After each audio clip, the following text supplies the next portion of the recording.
غیاض academy کے معزز دوستو، میں ہوں محمد حارث اور اب تمام دیکھنے اور سننے والوں کو السلام علیکم۔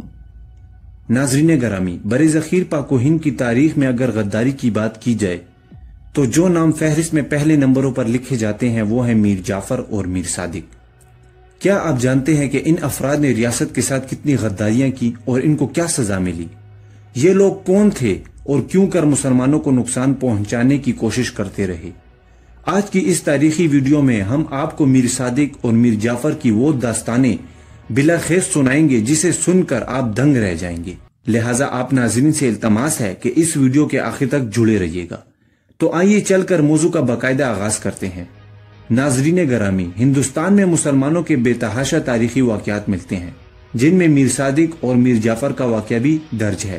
ان کرداروں نے اپنی قومی تاریخ بدل کر رکھ دی۔ ان کرداروں کو جاننے کے لیے 18ویں صدی عیسوی کے حالات جاننا ہوں گے۔ تاریخ کے مطابق بنگال کو اکبر بادشاہ کے دور حکومت میں سن 1592 عیسوی میں مغلیہ سلطنت کا حصہ بنایا گیا تھا۔ مغلیہ سلطنت کمزور ہوئی تو کئی صوبے آزاد ہو گئے جن میں بنگال بھی شامل تھا۔ سراج الدولہ 24 برس کی عمر میں اپنے دادا علی وردی خان کے انتقال کے بعد سن 1756 میں بنگال کی گدی پر فائز ہوا۔ اس دور میں انگریز اپنا اثر و رسوخ بڑھا رہے تھے اور تجارت کی آڑ میں ایسٹ انڈیا کمپنی مسلمانوں کے اقتدار میں نقب لگانے میں مصروف تھی۔ اول تو انگریزوں نے نواب کی منظوری کے بغیر اپنے تجارتی مراکز کے ارد گرد حصار بنا لیے۔ دوم، وہ سراج الدولہ کے مخالفوں کی حمایت کر رہے تھے، اور سوم، انہوں نے تجارتی مراعات سے ناجائز فائدے اٹھانا شروع کر لیے تھے جن کے سبب نواب نے حملہ کر کے کلکتہ پر قبضہ کر لیا۔ کیلف نے حملہ کر کے کلکتہ تو واپس لے لیا اور نواب سراج الدولہ سے معاہدہ بھی کر لیا، لیکن اس کے ساتھ ہی انگریزوں نے سراج الدولہ سے نجات حاصل کرنے کا فیصلہ بھی کر لیا۔ اس قسم کے فیصلوں کو عملی جامہ پہنانے کے لیے انگریز ہمیشہ سازش کا سہارا لیتے تھے اور دشمن کے عام کارندوں کو رشوت یا اقتدار کا لالچ دے کر خرید لیتے تھے۔ نواب سراج الدولہ کا سب سے بڑا قابل اعتماد شخص میر جعفر تھا، جو اس کی فوج کا کمانڈر ان چیف بھی تھا۔ انگریزوں نے اسے ساز باز کر کے سازش کا جال پھیلا دیا اور اسے بنگال کی حکمرانی دینے کا وعدہ کر کے خفیہ معاہدہ کر لیا۔ دوستو، طے شدہ حکمت عملی کے تحت جنگ پلاسی سن 1757 میں ہوئی۔ انگریزوں کی فوج 3000 پر مشتمل تھی جبکہ سراج الدولہ کے پاس 50,000 کی فوج تھی۔ 23 جون 1757 کو پلاسی کی جنگ کے دوران میر جعفر نے سراج الدولہ کو دغا دیا اور فوج لے کر نواب سے علیحدہ ہو گیا۔ نتیجے کے طور پر نواب سراج الدولہ کو شکست ہوئی اور وہ جان بچا کر بھاگ نکلا۔ میر جعفر کے بیٹے میرا نے تعاقب کر کے سراج الدولہ کو قتل کر دیا۔ یوں سراج الدولہ کی جگہ میر جعفر بنگال کا حاکم بن گیا، لیکن عملی طور پر اسے ایسٹ انڈیا کمپنی کے ساتھ معاہدے میں بری طرح جکڑ دیا گیا۔